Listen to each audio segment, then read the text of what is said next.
135 miles off the coast of Florida. In the dead center of the Gulf of Mexico. There was no shadow of a boat, no life preserver. There was only a single border collie, swimming for its life. When the fisherman first saw the shape bobbing in the distant waves, he thought it was driftwood, but as he drew closer, his heart froze. It was a dog, exhausted and soaked, fighting against the current, alone in the vast, merciless sea. No one could explain how it had gotten there, but what happened next would defy all expectations and leave the world speechless. The sea was calm, but it was an eerie kind of calm, the kind that unsettled even a seasoned fisherman. The quiet before the storm. 42-year-old Cole Matthews, a former U.S. Navy diver, guided his small fishing boat through the immense blue expanse. He'd set out before dawn, hoping for tuna, but after 6 hours, all he'd caught was a sunburn and silence. That's when he saw it. At first, he dismissed it as a log, just another piece of debris carried by the current. But something about its movement was wrong. It wasn't drifting passively, it seemed to be fighting, struggling with a desperate energy. A knot tightened in his stomach. Cole grabbed his binoculars and focused them. His heart skipped a beat. It was a border collie, clearly exhausted, its head barely above the water. There was no land in sight, no other boats. It was completely alone. Cole's gut clenched. This wasn't just unusual, it was impossible. How in the world, he muttered, already pushing the throttle to full speed, aiming his boat toward the dog. As he got closer, the grim reality of the situation became clear. The dog's legs were still paddling, but the movements were slow, erratic. Every time a wave rolled, its head would dip under, its muzzle just barely breaking the surface. It looked like it only had minutes left. Cole cut the engine and yelled from the side of the boat. "Hang on, buddy, I'm coming for you." The dog didn't respond. Its eyes were glazed over with fear and exhaustion. It didn't have the strength to react. Without a second thought, Cole stripped off his shirt, grabbed a rope ladder, and dove into the cold Gulf water. The salt stung his eyes, but he cut through the waves, swimming toward the weakening animal. He saw its legs finally give out, its body going limp. He reached it just as it began to sink. He wrapped one arm around the dog's torso, using his other arm and legs to fight his way back to the boat. Reaching the ladder, Cole pushed the dog up from below. Instinct took over, and the dog managed to claw its way onto the deck. Cole followed, gasping for air, and knelt beside it. The dog's chest rose and fell faintly. Its black and white fur was matted with salt, its paws raw and torn. But its breathing, though shallow, was steady. "He's alive," Cole whispered. "What a fighter, you're alive." He wrapped the dog in a dry tarp and got a bottle of fresh water. The dog didn't move. Cole sat beside it, soaked and shivering, his heart pounding not from the cold, but from the unbelievable sight before him. With nothing but the blue horizon in every direction, he asked quietly, "How did you get out here, boy?" The dog didn't answer, but deep in its amber eyes, there was something, not fear, not pain, but a quiet, unbreakable will to survive. Cole wrapped the tarp tighter around the dog and pointed his boat toward the nearest marina. As the sun arced across the sky, casting a golden glare on the waves, the dog lay shivering. Cole checked on it constantly. Still breathing, still alive, but the questions wouldn't leave his mind. No collar, no harness, no life vest, no tracking device. The only thing the dog had was the raw skin under its front legs. As if it had been paddling for hours. Or maybe even longer. Cole had seen cruel owners dump dogs from boats before. But not like this, not this far out, 135 miles from shore. This was something else entirely. He reached out a hand and gently touched the dog's back. "You got a name, buddy?" No response, not even an ear twitched. Cole studied the dog's face. Its eyes were slightly open, a flicker of awareness in them. It wasn't trusting him yet, but it was watching. When they reached the marina, Cole didn't go to animal control. Some gut instinct told him not to. Instead, he carried the weak dog to his truck and drove to a small veterinary clinic in Clearwater. The receptionist looked up. I found him," Cole stammered, drowning, 135 miles offshore. The room went silent. A young veterinarian emerged, her eyes wide. 135 miles? Cole nodded, swimming, all alone. The dog was immediately rushed to an examination room. Cole sat in the waiting area, dripping seawater onto the floor. He didn't know why he felt such a strong connection to this animal. Maybe it was the way it had refused to give up, no matter how hopeless the situation. 20 minutes later, the vet, Dr. Aris Thorne, came out. Severe dehydration, saltwater abrasions, and extreme exhaustion, she began, then paused, a look of disbelief on her face. "But his heart is strong. Incredibly strong," He somehow endured. Cole let out a breath he didn't realize he'd been holding. Thank God. There's no microchip, Dr. Thorne added, but we did find something strange. She handed him a small, rusted piece of metal. This was tangled in the fur around his neck. It looks like a fragment from a broken dog tag. Cole took it and turned it over. The engraving was almost completely worn away, but a single character remained, the letter R. No numbers. No name, just R. That night, Cole took the dog home.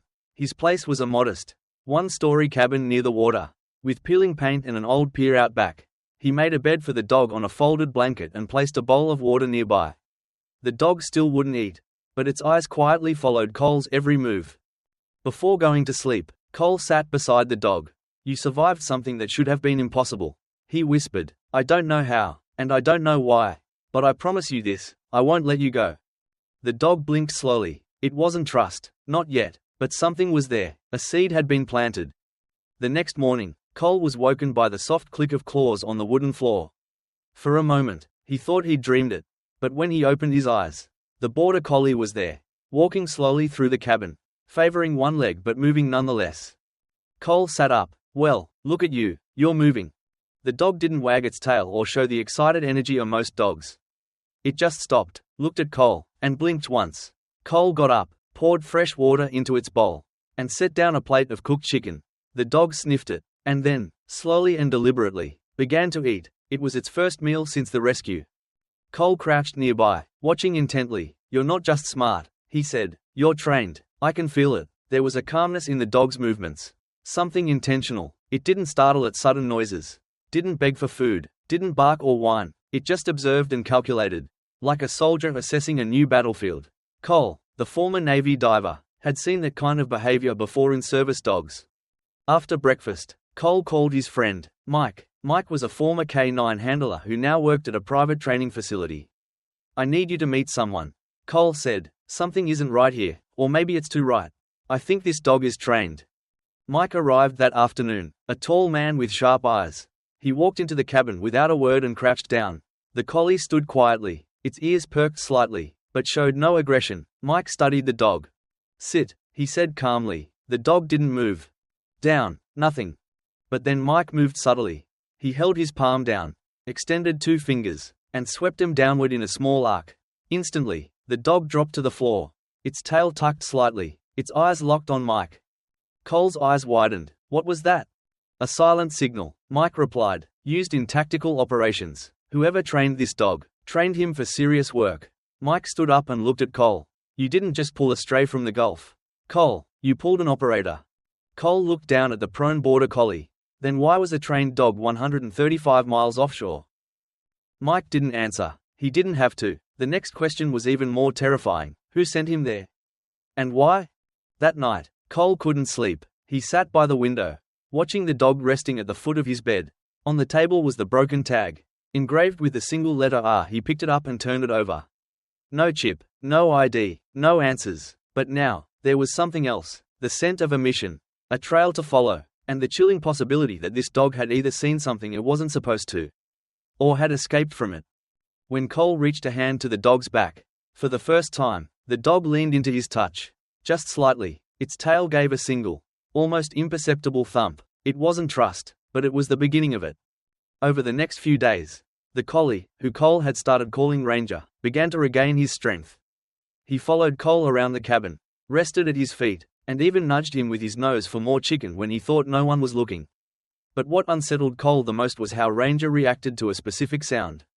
Not thunder, not fireworks, helicopters. Every time the faint, distant thumping of rotor blades reached them, Ranger would freeze, his ears flattening, his body lowering to the ground, his intelligent eyes hardening. He was a trained dog, but he was also a traumatized one. Cole picked up the broken tag again, the piece of metal that had been tangled in Ranger's fur. He stared at the letter R. There had to be more. A story, a place. A dog doesn't just appear in the middle of the ocean. He opened an old laptop from a closet he hadn't used in years and reconnected to a secure search database that only military personnel and veterans could access.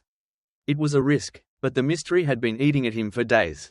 He entered a few key filters: Border Collie, military K9, no chip, tactical signals, recent operations, East Coast, Gulf.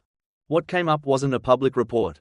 It was a flagged file, Operation NIGHTMARK. Animal Asset Recovery Program. Cole blinked. He'd never heard of it. He tried to open it. Access denied. He used an old override code from his diving days and managed to get partial access. Black screen, white text. Asset, R7. Breed, Border Collie, male. Mission, offshore reconnaissance. Handler, classified. Status, disposed of, presumed lost at sea. Date of disposal, 3 days before Cole found him. Cole leaned back in his chair. Stunned. They knew Ranger was out there. And they hadn't logged him as lost, they logged him as disposed of. There were no details on who trained him or why he was deployed offshore. But it was clear Ranger belonged to something hidden, something secret, and someone didn't want him to be found. A noise behind him. He turned. Ranger was standing in the hallway, staring at the laptop screen, his ears erect. "You know this, don't you?" Cole whispered.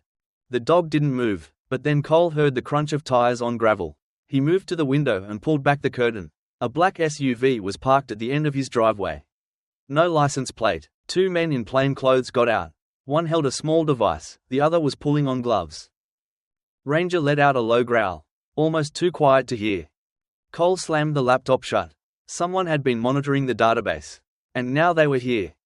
"Let's go, Ranger," Cole whispered, grabbing his keys. They slipped out the back door and disappeared into the woods behind the cabin.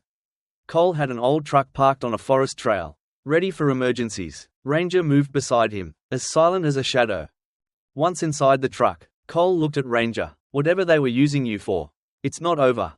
Ranger didn't blink. He was ready.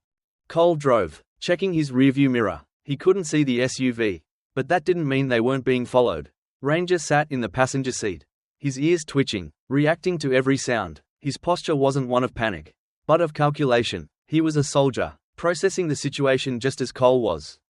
They left the paved roads, taking an old dirt trail Cole used to use during his diving days. It led to a mostly abandoned marina, just a forgotten pier and a single rusted warehouse. A perfect place to hide. Cole parked the truck in the shadows and cut the engine. "We'll stay here for the night," he said quietly. Ranger was still, his breathing calm, conserving energy, waiting. Inside the warehouse, Cole spread out a blanket and barred the door. The air smelled of salt and old grease. Ranger methodically checked every corner before settling near the entrance. Ever watchful, Cole sat down beside him and finally spoke. "What were they using you for?" He didn't expect an answer, but he kept talking. "I've seen dogs like you. Military trackers, bomb detectors, even deployment teams. But you're different. You weren't just trained to obey. You were trained to think." Ranger lifted his head. His eyes weren't blank. They were deep, aware. Then he did something unexpected. He gently placed a front paw on Cole's boot. It was a small gesture, but it was filled with meaning.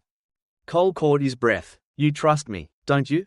Ranger let out a soft huff of air, something close to a sigh. That night, they both slept lightly, their ears and senses on high alert. At dawn, Cole took Ranger out to the pier.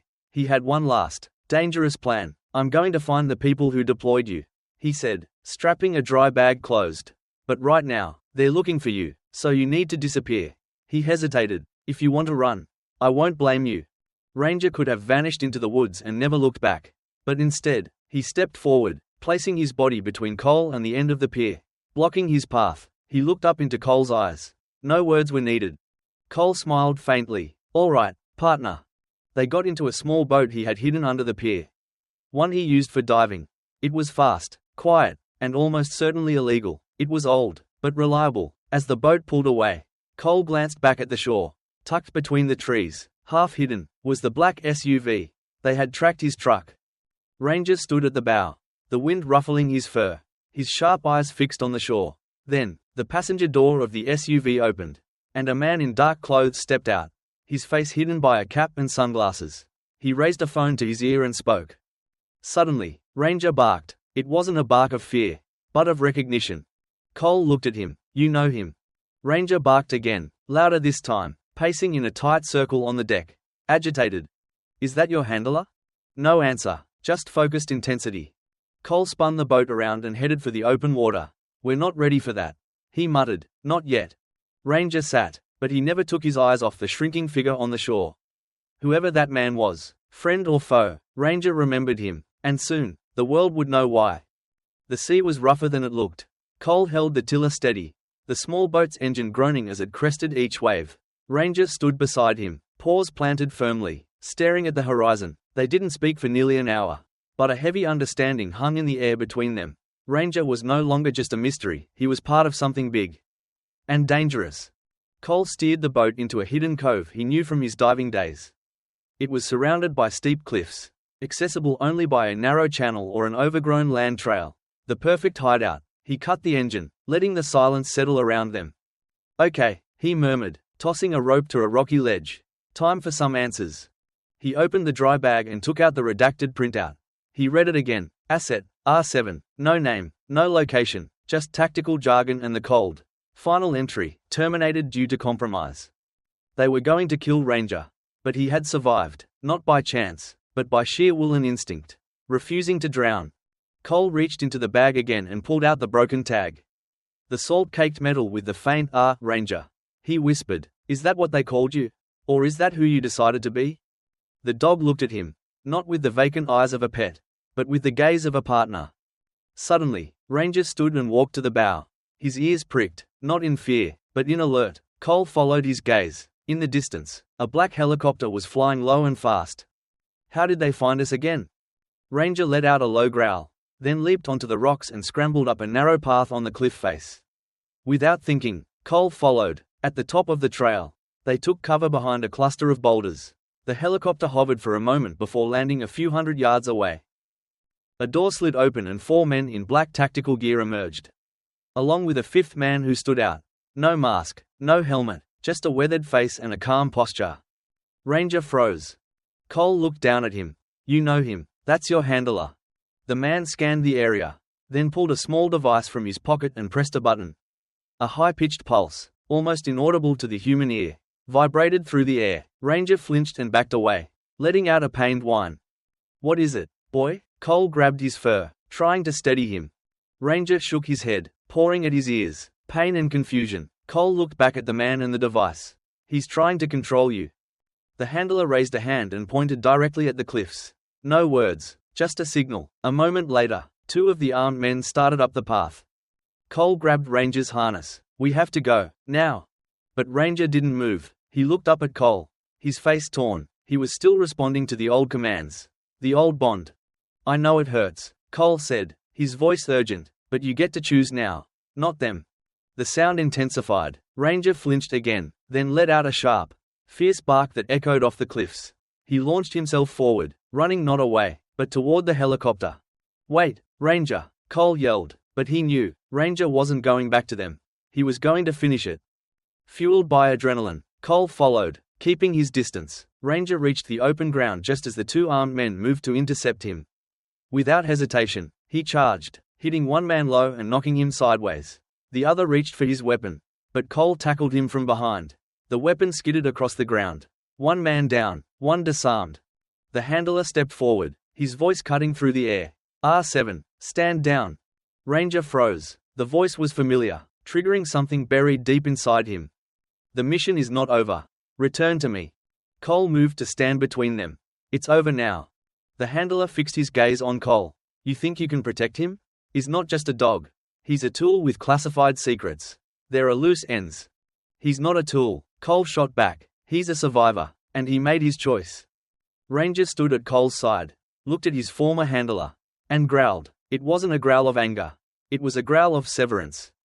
The helicopter's engine roared. One of the armed men shouted something, and the group began to fall back. The handler paused for a long moment. His eyes locked with Cole's. "You're making a mistake," he said. Cole nodded. "Maybe, but it's our mistake to make." The helicopter lifted off, its rotor wash blasting the cliffside, and disappeared into the sky. Cole looked at Ranger. The Border Collie was trembling, but not from pain, from release. He was free. A week passed after the confrontation on the cliffs. The Gulf was calm again, the sky filled with the soft light of spring. At the edge of a quiet Florida beach town, the modest cabin facing the water had become something it hadn't been for a long time. It was a home. Ranger was lying on the porch, his head on his paws, his eyes half closed. A warm breeze carried the scent of salt and jasmine. His body had filled out again. His strength returned. The cuts on his paws were healing. But more than that, the tension behind his eyes was gone. His war was over. Cole came out of the cabin with a bowl of grilled chicken and rice. "Hungry, boy? You earned it." Ranger's ears twitched. He stretched slowly and trotted over to Cole's side. No hesitation, no fear, he ate with a calm focus, his tail giving a lazy wag. When he finished, he sat beside Cole, and they watched the waves gently lap against the shore. Cole took a deep breath. He still didn't know who the men in the helicopter worked for. He hadn't heard anything since that day. Maybe they had given up. Or maybe they were still watching. But the silence felt less like a threat and more like an acceptance. "I think they're gone," he said. "I think they know you're finally home." Ranger blinked slowly and leaned his body against Cole's leg. Later that afternoon, they went into town. A special order was ready at the small pet supply store on Main Street. The owner, Linda, greeted them with a smile. "You must be Ranger," she said, crouching to meet his gaze. "You're already a legend around here." Ranger gave her hand a respectful sniff. She held out a leather collar. Embossed in gold letters on the front was a single word, Ranger. Cole took it with a quiet reverence. He knelt and gently fastened it around Ranger's neck. "There," he said softly, "a real name, not a code, not a number, just you." Their last stop was the beach. Not the vast, open ocean, but a quiet stretch of sand with shallow waves and the sound of children laughing in the distance. Ranger stepped onto the sand cautiously. The sound of the sea no longer triggered his fear. Cole tossed a ball a short distance toward the shore. Ranger hesitated for a second, then gave chase. It wasn't fast or elegant, but it was free. When he brought the ball back, Cole laughed. "Look at you, a regular beach dog." As the sun began to set, casting a golden light across the cabin, Ranger curled up at Cole's feet on the porch. Cole sat beside him, an arm resting on the dog's back. They stayed that way for a long time, in a silence that needed no words. Not all rescues are planned. Not all heroes wear a badge. And not all broken things are meant to stay broken. Sometimes, all they need is to be found. Ranger's journey was proof that no matter how lost you are, there is always a way home.